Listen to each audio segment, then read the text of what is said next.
তোমার হাতের ঝালটা জাস্ট আলাদা, আর সেই কথাটা শুনলেই মনে যেন হাসি এনে দেয়।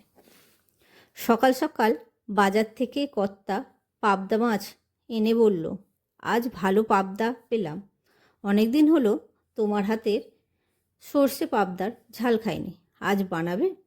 খুব খেতে ইচ্ছে করছে। কর্তার আবদার বলে কথা, ফেলি কী করে? আর সেজন্যই লেগে পড়লাম কাজে। মাছগুলো ধুয়ে পরিষ্কার করে আর নুন হলুদ মাখিয়ে ম্যারিনেট করে কিছুক্ষণের জন্য রেখে দেবো। আর এই পাশে একটু মশলা বানিয়ে নেবো, জাস্ট বেশি কিছু না। সাদা সর্ষে, একটু আদা কুচি, আর দেবো পোস্ত আর কালো সর্ষে, আর গোটা চারে ঝাল হওয়ার জন্যে দেবো কাঁচা লঙ্কা। মশলা হয়ে গেল।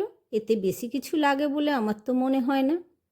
হ্যাঁ, আর কিছু মশলাও একটু বানাবো, তার আগে মাছটা ভেজে নিই। তেল তো গরম হয়ে গিয়েছে, এবার মাছগুলো দিয়ে মাছগুলো একটু ভালো করে ভেজে নেব। যেমন কর্তার পছন্দ, আমারও পছন্দ, কিন্তু একটু ঝাল ধরনের রান্না আমার খুব পছন্দের। এই পাশে নিয়ে নিয়েছি পেঁয়াজ, টমেটো আর একটু রসুন কুচি। আদাটা ওতে দিয়ে দিয়েছিলাম, সেজন্য আলাদা করে আর রাখিনি। এইটাই হলো মশলার মেন উপকরণ। রান্নাটা যেমন সহজ, তেমন কিন্তু সম্পর্কটা না।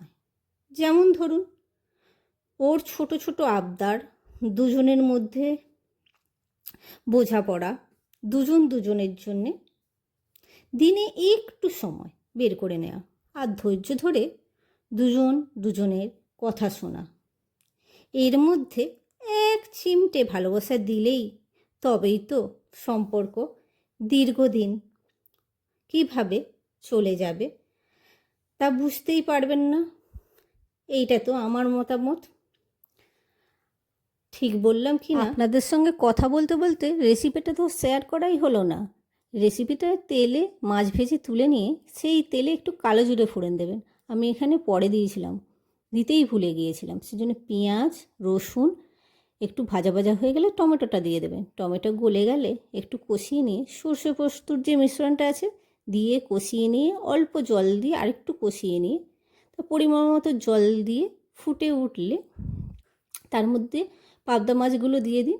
জলটা যেই মুড়ে আসবে একটু মাখো মাখো করে নামিয়ে নিন। আজ খাওয়া দেখানো হবে না, কিন্তু জানি প্লেটটা যা টেবিলে গেলেই হাসিটা ঠিক ফুটে উঠবে। সর্ষে পোস্ত পাবদা আজ শুধু রান্না নয়, আজ ভালোবাসা গন্ধে ভরা দুপুর।